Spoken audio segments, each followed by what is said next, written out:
Hey everybody, how are you? Audiohead here. Today we're doing a review in partnership with the Part-Time Audiophile over there at www.parttimeaudiophile.com. We have the new Canalot Headphone and DAC combination here. The Heed is typically known for their Canamp, which came out a few years ago and has been known to be very friendly with the AKG 701. This one has some new revisions to it. As you can see here, it's obviously got a separate power supply called the Q-PSU located on the left. It's a separate power supply. Everything comes over through the cord in the back to the amplifier located on the right. This one also includes digital coaxial input. You can see it's selectable here. It's an analog to digital.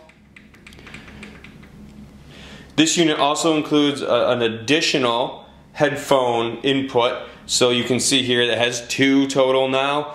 The knob is very good.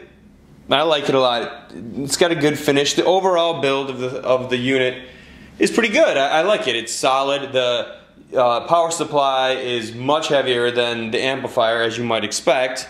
And you can also see the ribbing, the slots here on the side allow for heat to dissipate out of the unit. It gets a little warm to the touch. It's a Class A amplifier, so it does get a little bit warm, but the heatsink definitely helps, kind of alleviate a little bit of that. As you can see from the back here, there is obviously your analog inputs as well as analog outputs. You can see the optional DAC card that's available, input for the digital coaxial here on the side. As far as overall sound is concerned, I really did like this one. It's got a lot of punch. It's got a great sense of tone and overall subtlety that's very nuanced. It's very good. There's a good punch to it. It's got plenty of power to drive really good headphones. For almost every headphone I attempted to drive this with, great results. I never really got up beyond 75% even with this lower, quieter recordings, which is definitely a good sign. The overall cost for the unit is actually $1,200 for the amplifier alone. The DAC card is another $400 on top of that, bringing the total for the review that you see here at $1,600.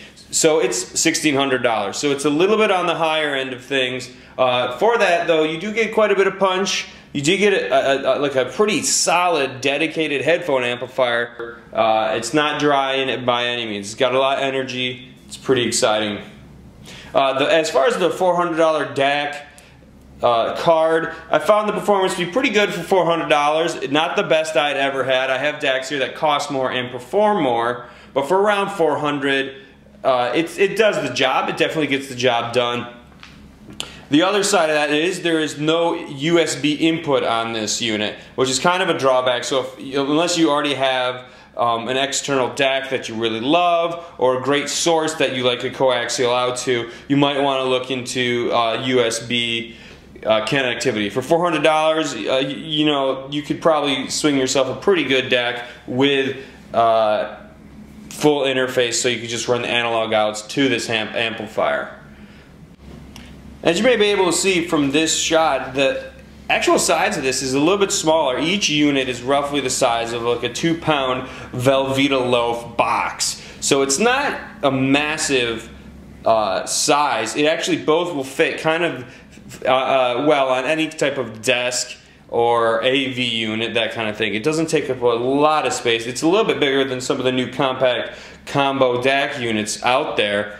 Overall, not the largest unit I've ever had on the testing bench by any means. So all in all, a good all-around kind of more top-tier amp with great fun energy. It's very exciting kind of sounding amp when you really get down to it. A separate headphone amplifier, is kind of the way to go when you're looking at separates for personal audio applications.